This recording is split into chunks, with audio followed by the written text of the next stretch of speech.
This is Don't Panic, episode number 24, recorded December 10th, 2013, on NSA MMORPGs, Barefoot Shoes, and SpaghettiOs. Good evening and welcome to another exciting edition of Don't Panic, the ultimate technology podcast hosted by two guys who work in the industry and a third guy who lives in Poughkeepsie. I'm Sean Jennings, joined as always by Dan Miller and Colby Rabidou, our two experts, and I'm extremely happy to say we have a guest this week. It's been a while, and we've been begging this guy to get on the show, and finally I physically went to his apartment and forced him to do it. That would be our good friend, Joe Spagnuolo. Joe, how's it going? It's going pretty good. How are you, Sean? Good. Thank you for being with us. I always harass our guests when they first come on to prove to the audience that they know things about technology. So how would you say you're qualified? I work as a desktop administrator at a local regional college in Poughkeepsie, New York. That'll remain anonymous.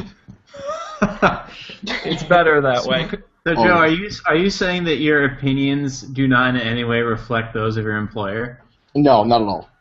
Okay. Oh, okay. Yeah, that's not what you're saying. You're saying the exact opposite, right? That they do in every way perfectly reflect. Represent my employer in any way, shape, or form. Wait, so you work at Vassar, right? Oh, yeah. Oh, all right.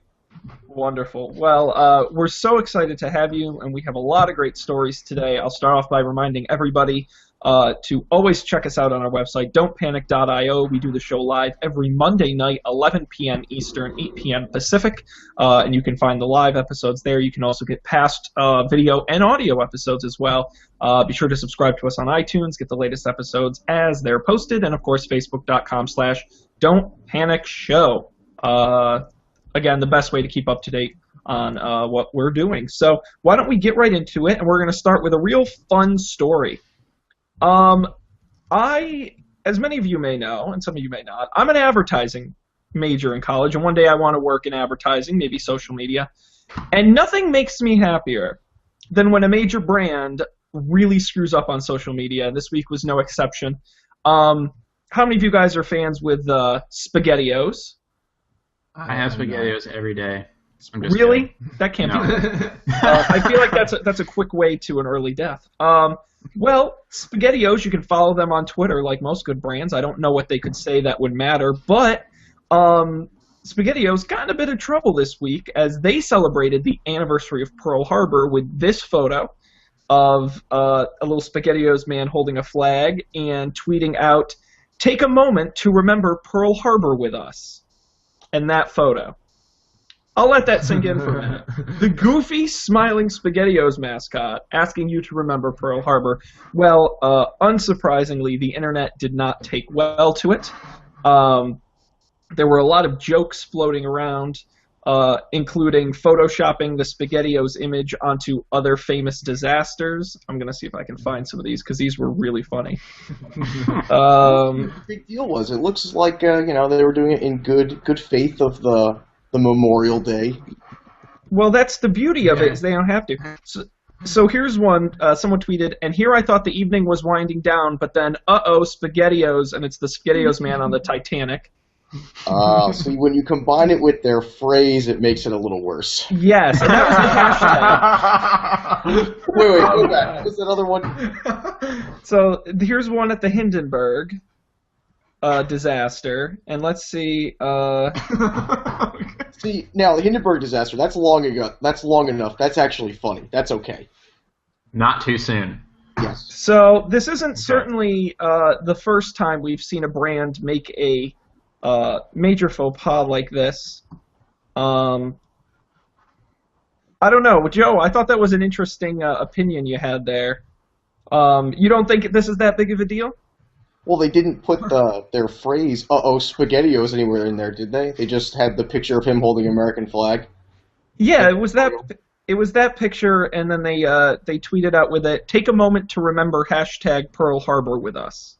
Well, I think Pearl Harbor is remember Pearl Harbor, right? So it's, remember Pearl Harbor. I mean, obviously their intentions were good, but it was a little goofy, like their goofy mascot.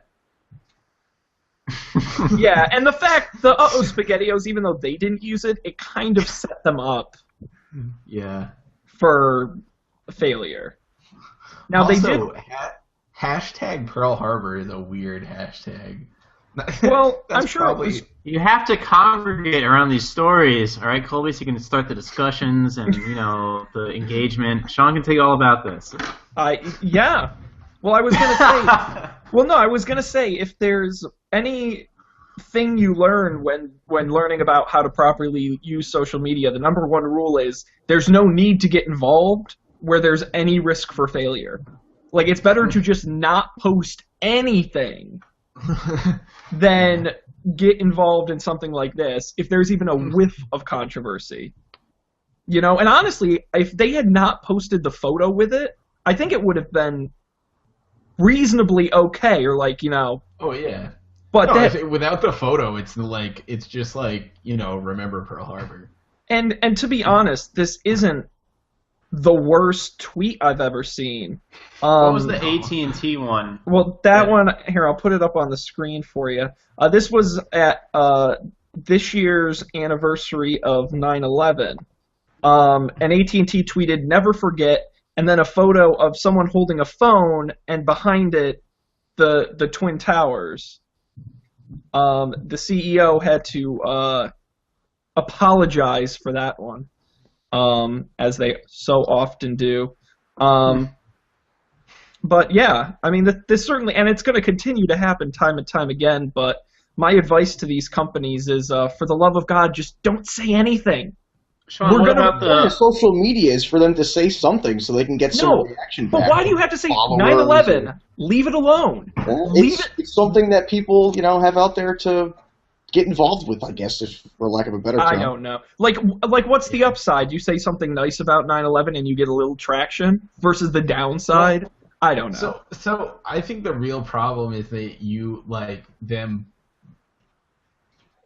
they're basically making these things an ad, right? Like, those are both ads. Those are not, so if it was just text, never forget 9/11 or remember Pearl Harbor, whatever, that's fine. But then you put a picture of your fucking SpaghettiOs guy in it, and you look like a dick. Well, and it's the fact that both of the examples were tragedies. It's one thing if you're Merry Christmas, but right, you can't say that. That's offensive. Merry Christmas is offensive. I'm offended. We're gonna get taken off the iTunes store. Finally, it was about time. Wait, did any of you guys go to the Apple website today? They had a giant picture of Nelson Mandela. Huge picture. Yeah, but they're Apple, so I think but he's not holding an iPhone, right? That's not fair. They didn't. Let me see. Yeah, but it's not like that's tasteful. Like, they didn't. If they put an Apple logo on his chest or something, that would be fucked up. I also saw. It's interesting you point that out, Joe. I saw good press about that because that's essentially Apple ceding free advertising space for its products on its homepage during the busiest buying season of the year. Like, someone's going to Apple.com, oh, I should get that new iPad Air. Now they're just oh, Nelson Mandela. Oh, okay. Close window. I'm sure it loses them money, which is interesting. I'm sure it does too, because I went there today to look up some information about an iPad, and I was like, what is this? If I wanted this, I'd go to CNN, And you got so angry that you forgot what you were doing. I got so frustrated that they had Nelson Mandela on their page, I just closed the web browser. He ran out and bought a Surface. Yeah, I went and bought him a cup. You know why? Because they don't have anything else on their website. Yes.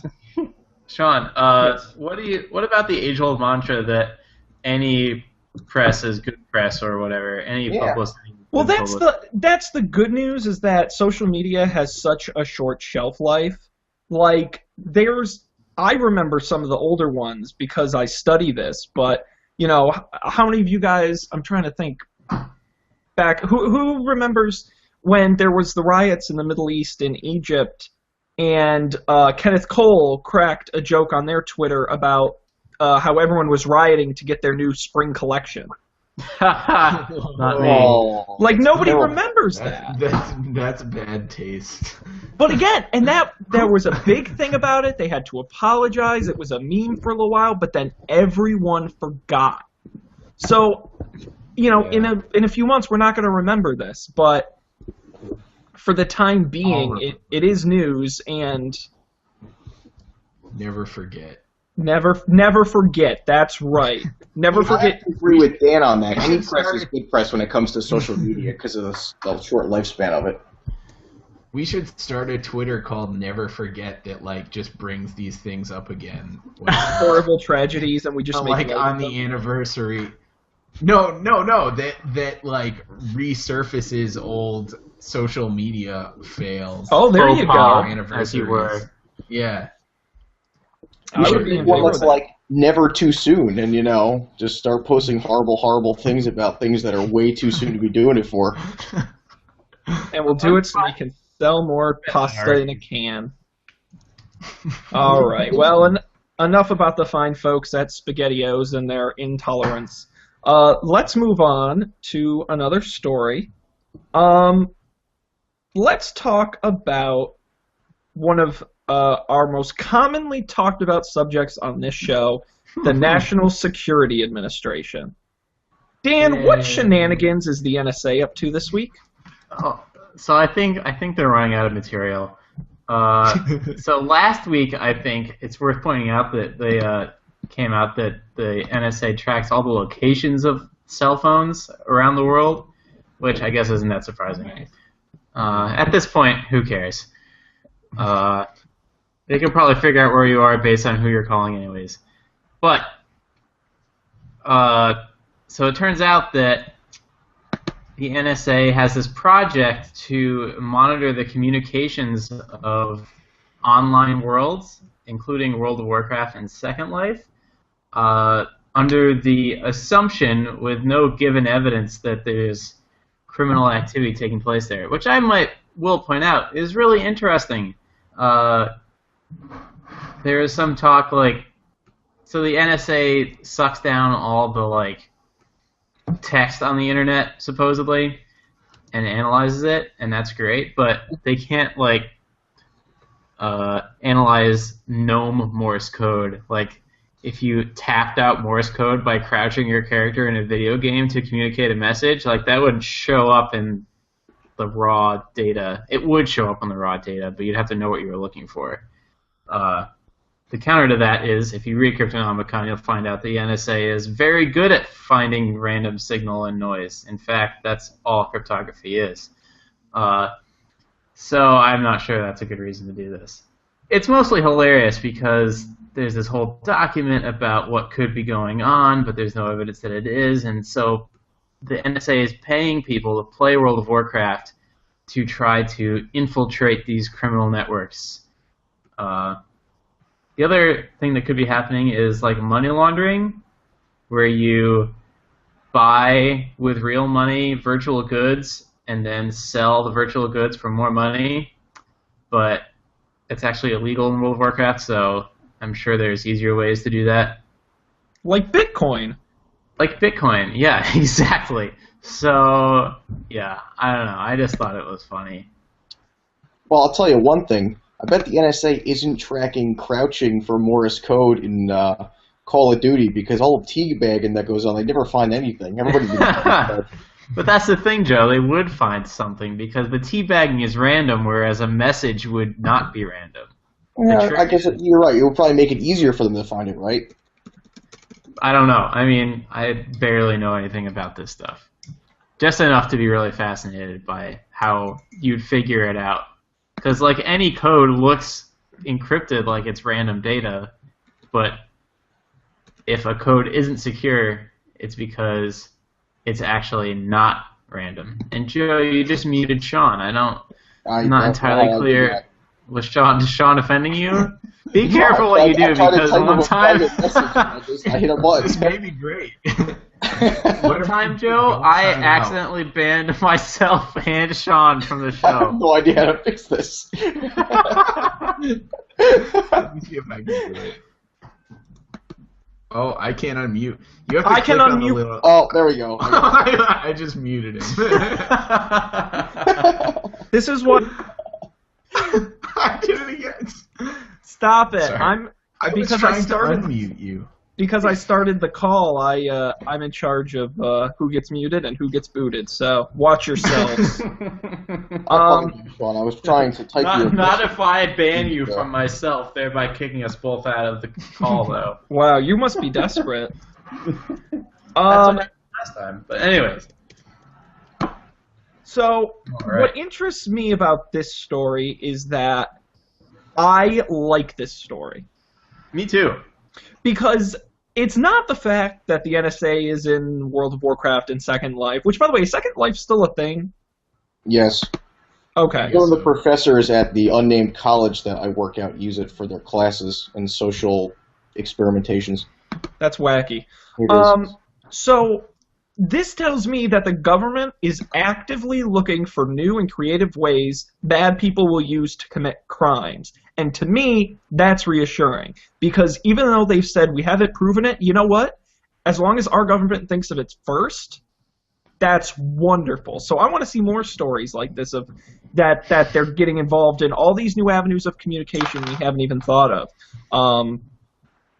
You know, Sean, one of the reasons why I didn't want to come on the show is because this whole thing leaves a digital signature of me and like some of the things I've done. Therefore, I'm giving the government information I could have otherwise not given them. So Joe's social security number is 01. No. My point is that even if what they say is happening, they're pulling down all this data anyways. So it seems like a waste of time. Well, and that's also what came out this week was that... Unless, like, World of Warcraft channel chat is encrypted, which I doubt. Maybe it is. I doubt it. Seems unlikely. Well, You never know. what really...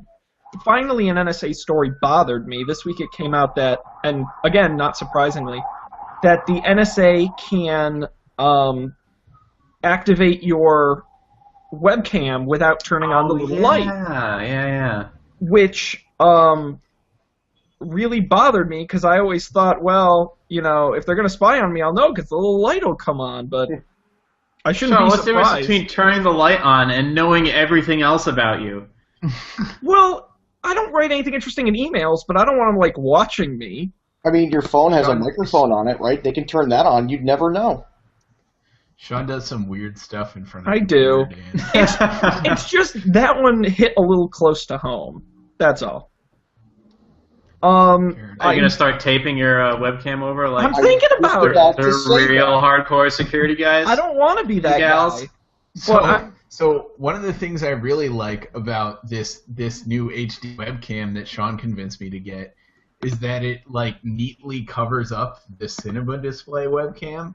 So I could just unplug this one and the cinema display one will be covered and I'm good. Covering your webcam with your other webcam, such first world problems. My webcam cover is another webcam. And I'll also quickly point out that those who, and I completely forgot about this story, and there's not a lot to it, but those who are security conscious should note that CyanogenMod, starting with tonight's nightly 10.2 build, automatically will encrypt SMS and MMS messages using the text secure protocol. I mean, how does that work? That's only between cyanogen to cyanogen. Yes. But it's like still the same way iMessage works. But but it's still more secure than, other systems. But it's not secure because the government has access to all the ISPs that decrypt the data and send it underneath the ground between the cell phone towers. Right. Once you plug in, you can't get off the grid. You gotta send messages by carrier pigeon. Damn you, hippies. Just send mail. They'll never find that. No one checks the mail anymore. Yeah, but seriously though, the mail, there is federal laws to protect your mail from being searched. There's no federal laws to protect your email from being searched. Like the NSA cannot physically open your mail without serious shit going down. Dan, what are you Which is hiding? interesting. Well, they could. You'd never know I it. just think it's interesting that snail mail is more secure than like all this high-fangled encryption email HTTPS stuff we have going on. It's unintuitive. It is kind of goofy. Because you can just physically open up the mail. You don't have to like get encryption keys and strong-arm corporations to do that. But they don't. Because there's laws against it. Laws are made to be broken, Dan. Just remember that. I'll try, Joe. Well, Joe before opens your mail. Yes, I open every piece of mail you get, Dan. Especially the mail that's not in an envelope, like the postcards. You just flip them over, read the message, stick it back in the mail. So I think the Strip the real header off! takeaway Strip the from header this off! story- I don't need to. It's on the back. I think the real takeaway from this story is that our tax dollars are paying federal agents to play World of Warcraft. That's Yeah, and they've That's got the to moral. play, so they look at least like a legitimate player. You know, you got to be level 80 or level 90 or whatever it is now. all day You long. got to have some sweet gear. They're not going to take you seriously. yeah, but you know what? Good job playing World of Warcraft. Every guy out there for playing Warcraft for NSA is not mining through my emails and phone calls, so that's fine. Put them on Warcraft. They're not going to be doing other bad stuff. Wait, doesn't South Korea do this? Don't they have like a World of Warcraft league and something? Or is that StarCraft? Star Wars? Professional StarCraft, you Star mean? Trek? They use StarCraft for NSA reconnaissance. I don't know. It just seems Well, like a really good North place Korea to- doesn't play StarCraft. We know that. No. They don't have it. Or if they do, they play StarCraft 1 and they just got it last year. Let's move on to another story. Again, is there anything anyone wants to claim out of the doc before I pick one? Nope, go for it. Okay, then I'm gonna pick one that's not in the doc. I'm throwing you a curveball, people, Oh my god. because I totally I prepared forgot. so thoroughly for all the other stories that Don't- now... Don't I know, look, I Colby have this had them all doc. reviewed last night. you know, weeks of preparation thrown out the window. I just found the doc with all the stuff in it. Oh well, now don't bother because I wanted to talk about E La Carte, which is a terrible name for a company, but struck a deal with mediocre restaurant chain Applebee's to bring 100,000 tableside tablets to all of their U.S. location by year-end next year. I saw this, and These the problem are- is that they're going to be greasy as hell. I can only imagine. Ew. The beauty is that it's one of the largest tableside rollouts. These I want to make sure I have my information. Only right. one of the largest? It says the largest. Okay, good.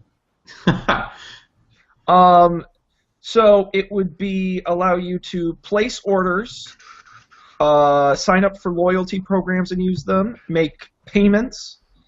It says in this article that it helps restaurants achieve a 10% sale boost, 7-minute faster table turns, and 9-time increases in loyalty program signups.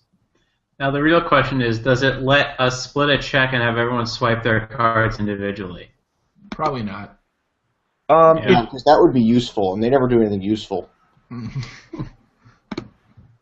It does say that the checkout process suggests different tip options based on percentages, and that has been shown to increase the size of the tip, so servers Oh, don't yes, mind it these. has. They did that in the cabs in New York City. Yeah. Yep. The cabs in San Francisco, though, they still use like carbon copies of your credit cards, and when you try and use a credit card, they give you, oh my god, it's terrible. And then they get upset when people use Uber. It's shocking. Well, one of the things that is concerning about this is that the tablets include a dozen or so games to keep guests occupied. There are a couple of free games and several 99-cent games, so kids can be even more distracted at your local Applebee's. Well, kids are already bringing their tablets to the restaurant, so like every time I go to a restaurant and I see a family with a small child there, if they're not all on a device, then always the kid is on a device. Yeah, I think that's pretty messed up. It's a rant I've been wanting to go on for quite some time. How generally unhappy I am at. Oh, I'll find it. There was some controversy. No time like the present, Sean. This show is just so off the rails. But I blame Joe. Guy. Where did you Yeah, find that's him? what it is. My fault. So Fisher-Price announced their iPad Aptivity seats. So let me put this. Oh God! Let me share my screen. If you haven't seen this, it's pretty. Already. As you should be. It's designed. I have a follow-up, but go on. It's designed for babies. Oh my God! And it essentially. Apocalypse Ride. Oh It does. my God.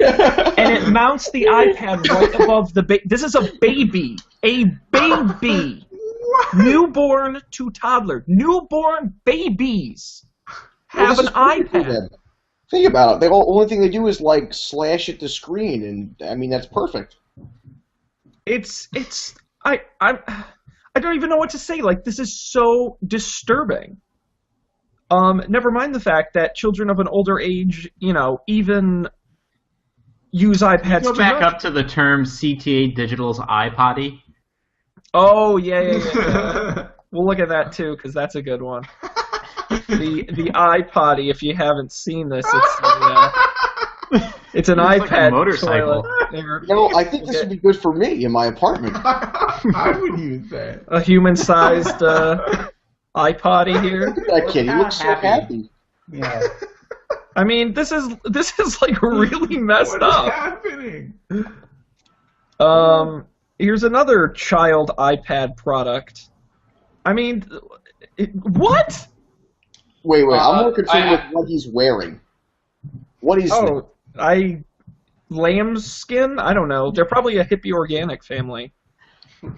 Speaking of hippie organic families, so my addition to this story is last weekend I was walking around and I saw on two separate occasions someone, hopefully the parent, pushing a child in a stroller that had the built-in iPad right in the stroller for the kid. No.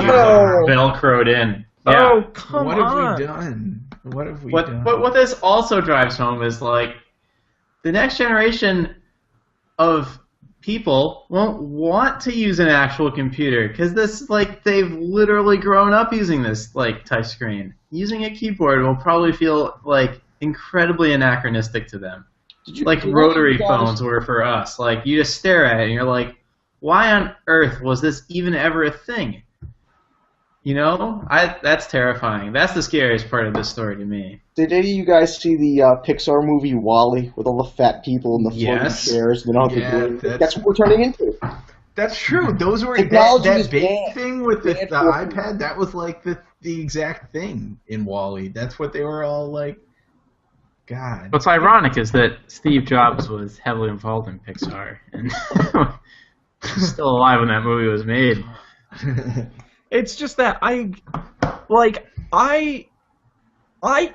constantly have my phone or an iPad or something in front of me, and I don't want to say I had a normal childhood, but I had a relatively tech-free childhood, and I can't put them down. Like, imagine if from being a newborn, constantly having, wow, this is really messed up.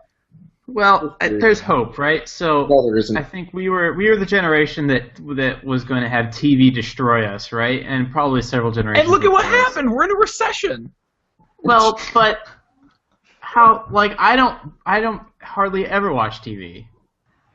Maybe other things have replaced TV and served to the same detriment, but I think but you're relatively normal and well-adjusted, so... I'm just saying is that I think the vast majority of people will just, go down the crapper like they always do, but all hope is not lost. So if I hear you right, all hope is lost. No. It's all over, folks. The Postman ride. What he said was there was never any hope. Oh, that's where you can't lose something you never had. Yeah. Well, yeah, but it's also, you know, movies were gonna destroy the world, and like Radio. And... jazz music, God forbid. Who knows, man? Madness. Maybe jazz music already destroyed the world, and we just It's not good. All right, so in summary, tablets at your local Applebee's. There you go.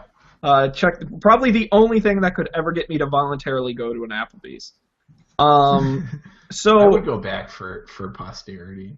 Well, maybe to that one good one in New Jersey, but that's it. I'm not going to any others. Did you just use would the go to words the good Poughkeepsie and one, New I Jersey in the same sentence? Yeah, the only good Applebee's I've ever been to is in New Jersey. And the sentence wasn't "Good riddance, New Jersey." No.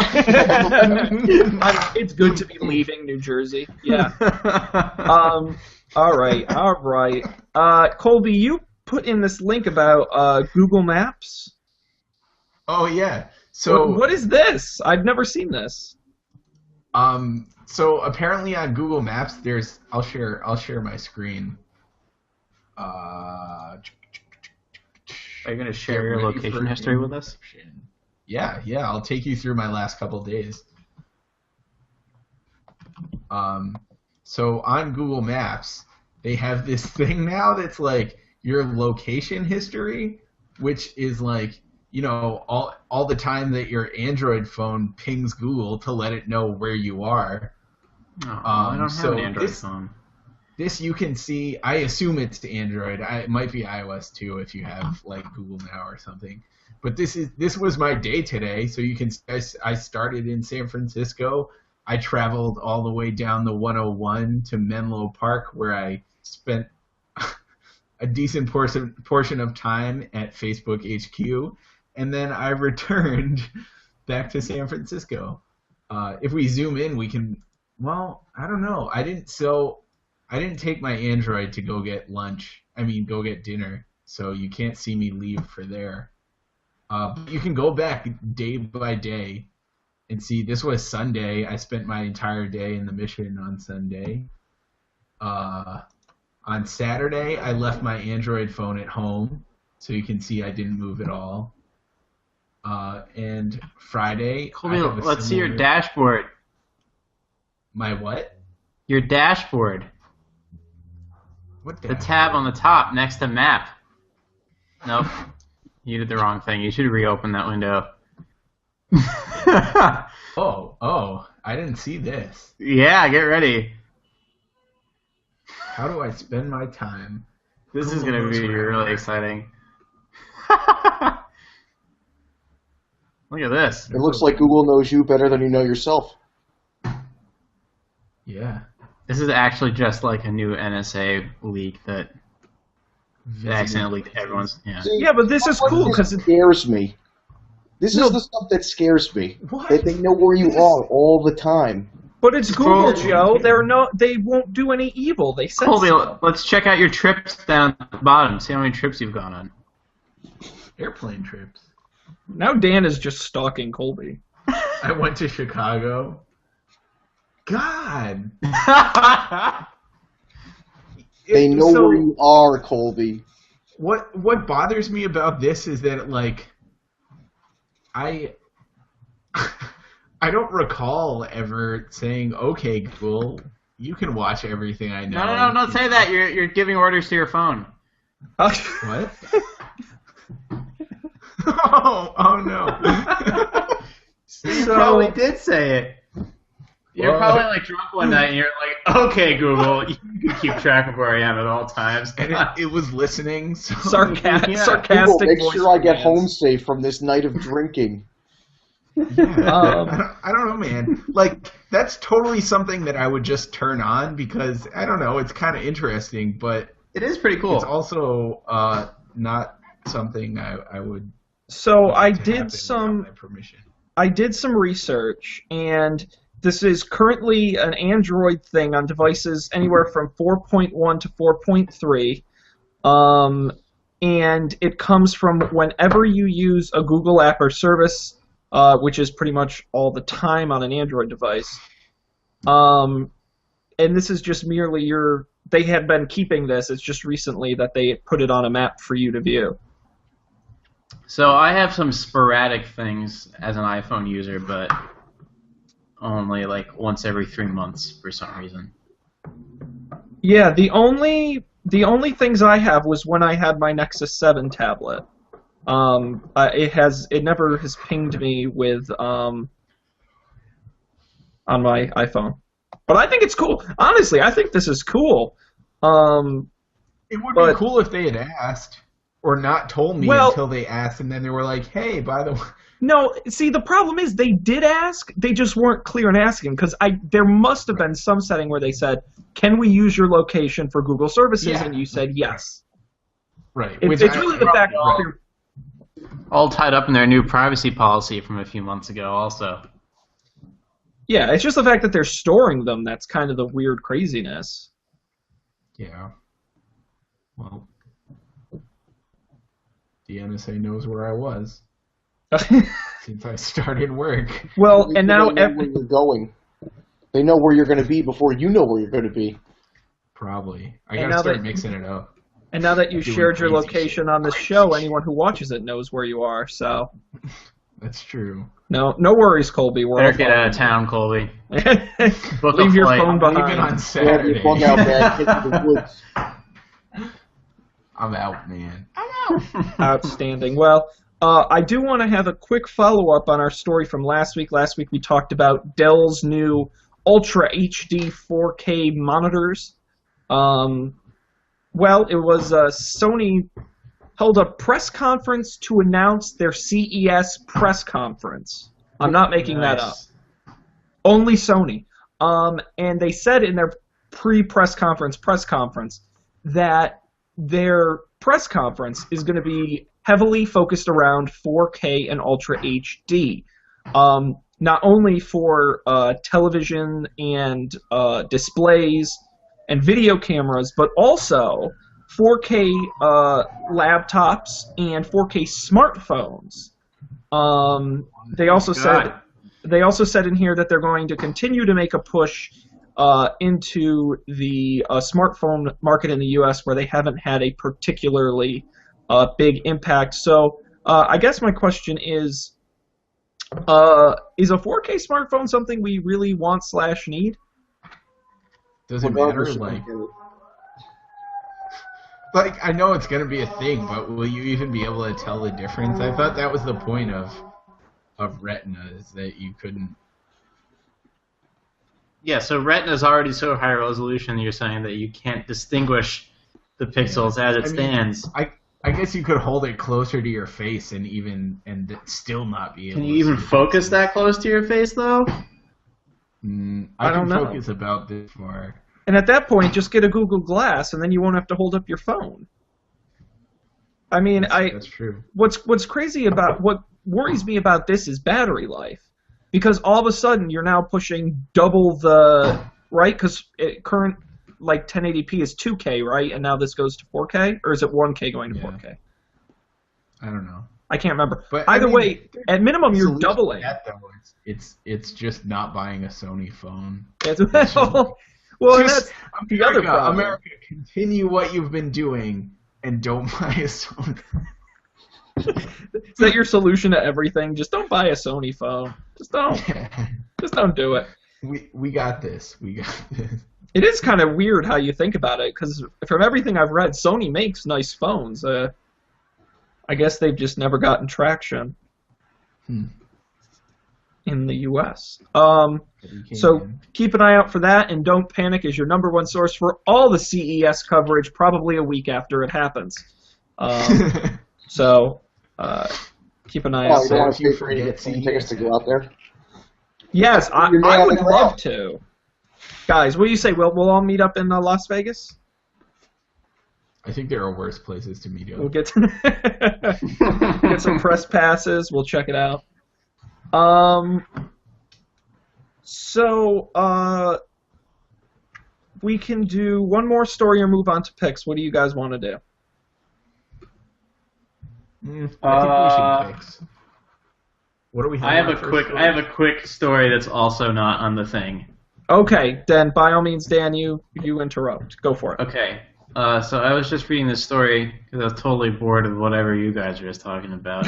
And apparently Google has these top-level domains that they're selling, including .3 Japanese characters that means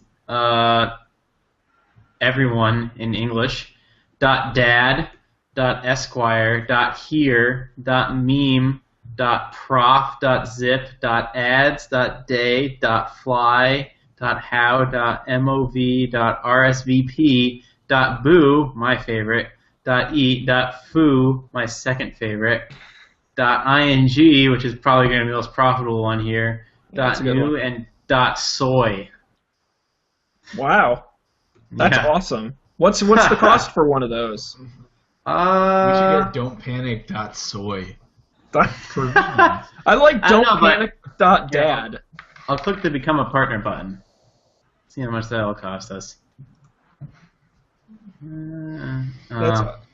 Contact us for pricing. Oh my god, it's got to be really expensive. That's code for you can't afford it. Yeah. It doesn't actually say that. It just says, fill out this form. That's you gotta awesome. work hard and get some sponsors. .fly, yeah, those are some good ones. .foo, don't panic. .foo, don't panic. Foo.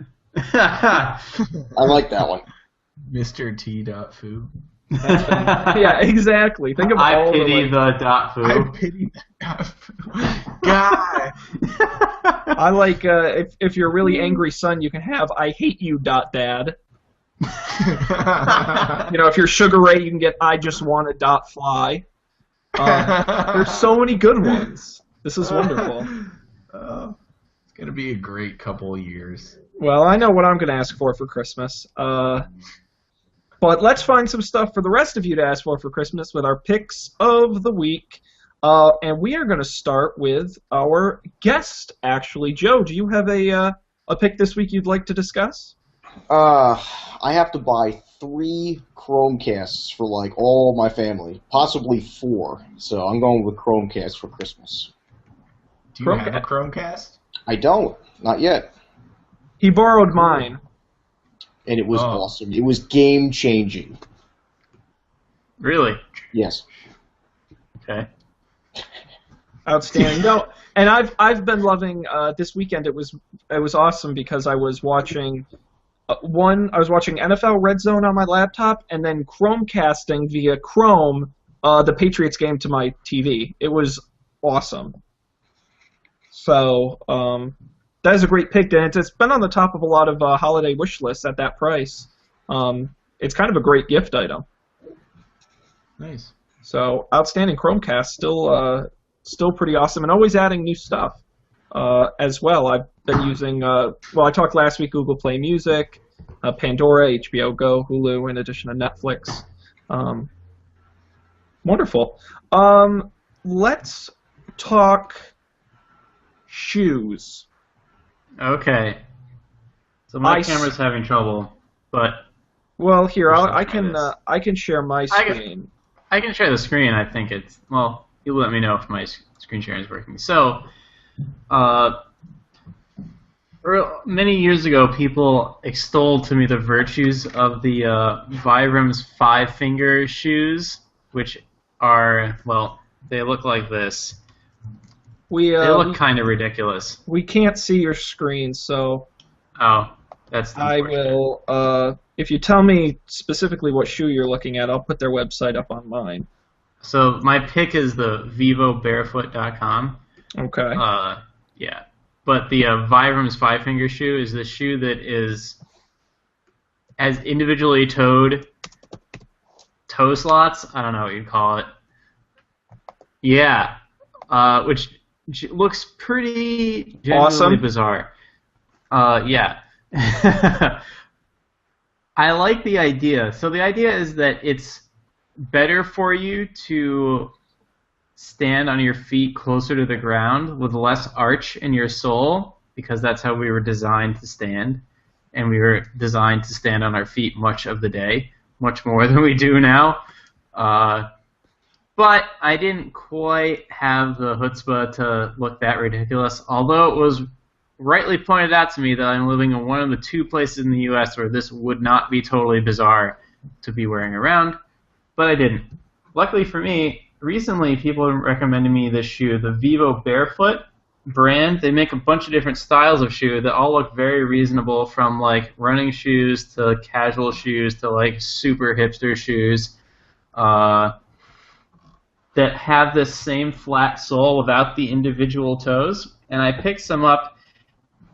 They're super lightweight, and the sole is very flat, so it would seem like it'd be uncomfortable, but it's weirdly comfortable. Like, you can feel the ground as you're walking. Like, you can feel the texture of it, which is like weirdly comforting. I can't describe it. It's almost like a weird sort of massage. Like, you can feel the divots in the sidewalk, like when you go up from the road to the sidewalk, they have those anti-slip divots, which is great. It's maybe it'll get old eventually, but after the first few days, I'm still really enjoying it. So my pick is the Vivo Barefoot line of shoes and boots. Which ones do you have?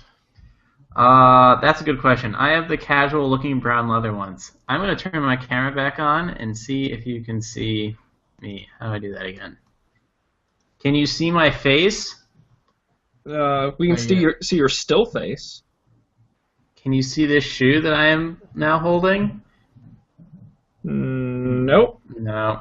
Well, that's too bad. It's a brown leather shoe. Does it look like the one I have up on my screen? That's more hipster and hip than I am. Okay. Well, either way, it's definitely a fantastic line of shoes. And they have them on Zappos for cheaper. Pro tip. There you go. Got to go with Zappos. And if they don't fit, you can return them. So, very cool. Yes. That's Vivo, V-I-V-O, barefoot.com. They have men's, women's, kids, and sports shoes. So. And winter boots, waterproof winter boots. Oh, I think I'm going to have to look into this. Yeah, these do look really great. They're quite comfortable, and they don't look totally bizarre. My question for you, I have I've worn flat shoes before, and I have a problem because I have a problem with my foot where I think I need more arch support. Have you found this is difficult on your arches, or do you generally have good feet in general? I guess I've never had a problem with my feet, so I guess I have good feet in general. Because I'd like to buy these, but I'm just afraid my arches will just collapse without any support. But so I have one thing I have like kind of flat feet. Like, I've had problems with that before. And one thing I've noticed is that, like, I have problems with certain shoes, but I don't have problems walking around barefoot. Like, I was just going to ask that, Sean. If you guys recall correctly, that's true. I wore shoes as infrequently as possible in college, and like that was fine. Well, it was kind of gross. I never had arch problems. I mean, it was fine, Sean. I mean, my feet were black. Yes, they were a different color than your feet. That's fair. But I never. So I don't know. For what it's worth. That's a good point.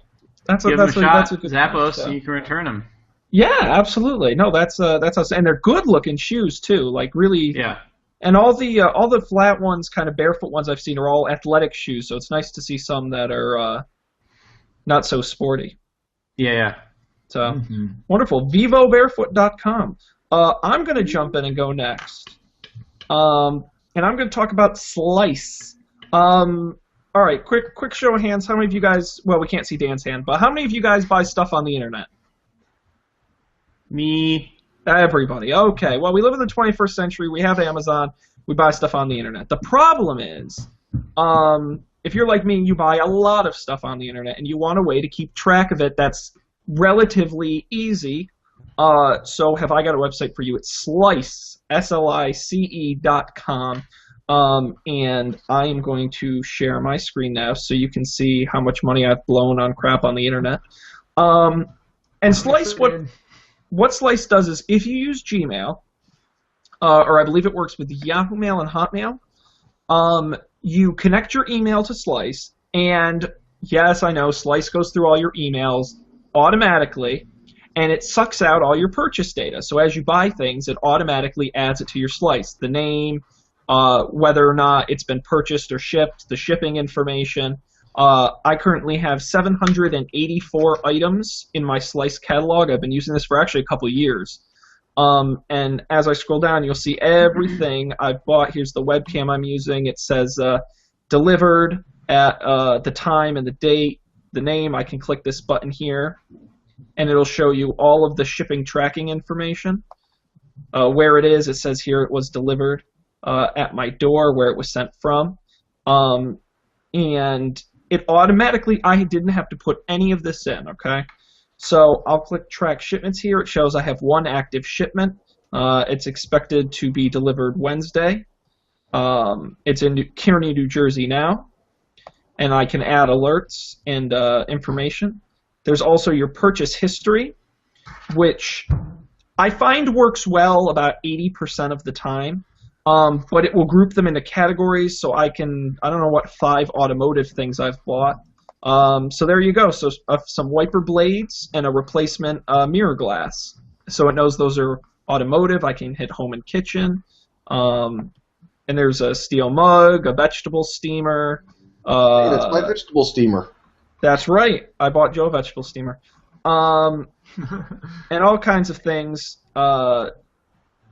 That a HEPA filter replacement, a thermometer, and it automatically groups all of them. And what's really cool is because it knows all this information, it'll tell me that of the 784 items I've bought in the several years I've done this, I've spent $11,000. Oh my! Okay. I don't know how I did that. It's really Sean's confused and upset. I really am. I would love to go back and see exactly how long I've been using this, but it's been a long time. But of course, this includes literally any invoice that comes into my inbox, from Amazon purchases to app purchases to magazine subscriptions to everything. All right, so I just signed into this. Yeah. And I'm looking at my Slice thing, and it has this thing that's like top merchants. And one of my top merchants is Joey Carmelo. And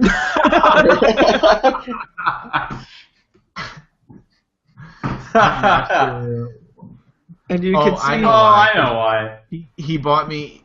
Yeah, he bought my monitor with his employee discount, and I paid him back for it. That's the problem, and it's now that I'm looking again, both of my roommates are also on there. Yeah, and that's the problem. Is it does.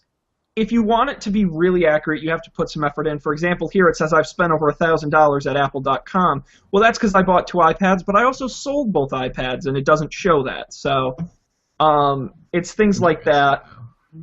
Apparently, I've spent $6,000 at Amazon.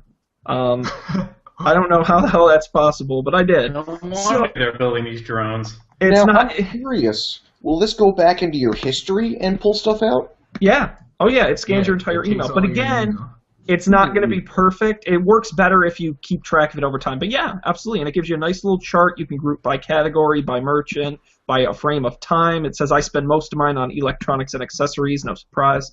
And what's really great, and I will grab my phone here, they have a iPhone and Android app as well, which is really great for alerts. So if a package gets delivered or a package gets shipped, they will go ahead and they will tell you all about it. So you see there I have an active shipment. I can click on my profile and it shows my spending. And one other thing they just added is product recalls. So they're actually monitoring 158 products of mine that have a given UPC code they can track. And if there's ever a recall, I get an alert. So that's built in. So it's really cool, and especially great if you're a big online shopper, and it does 90% of it automatically, and you just have to put in a little bit of effort to say, don't include this, don't include this. Slice.com, I've been using it for years, and it's really convenient, especially if you spend a lot of money like I do. I wouldn't recommend that, but I would recommend Slice. So play around with it. Slice.com. Cool.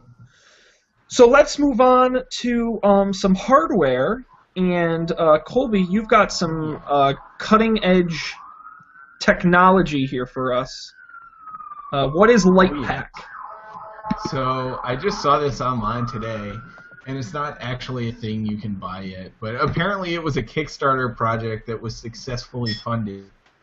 And it's basically like this little device that somehow connects to your TV or your monitor or whatever you're watching stuff on, and you attach it to the back. And there are these little like LED strips that you attach all around your TV, and then you get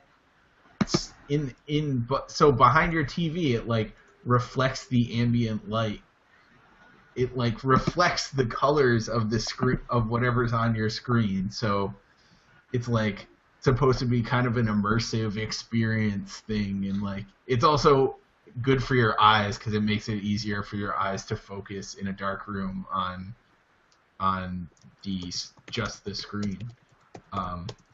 And I signed up for the mailing list, and I'm excited for it to be a thing. You signed up for the mailing list? Or I signed up to like get updates. Find out so for they have this pre-order now button, and it basically just give us your email and we'll notify you as soon as it's available. So I'm pretty excited. I want one. It's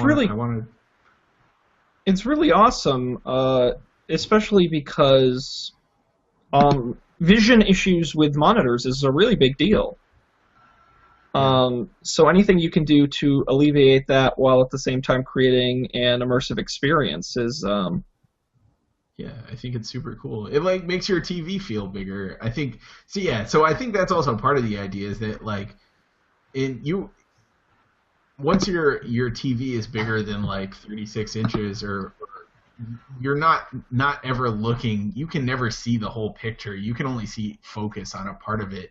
So it makes your big TV feel even bigger, just because it's like that. Those colors are in your periphery. They're not in your field of focus, or your field of vision. So it feels bigger, but it's not actually bigger. So it's good times. It's like the future.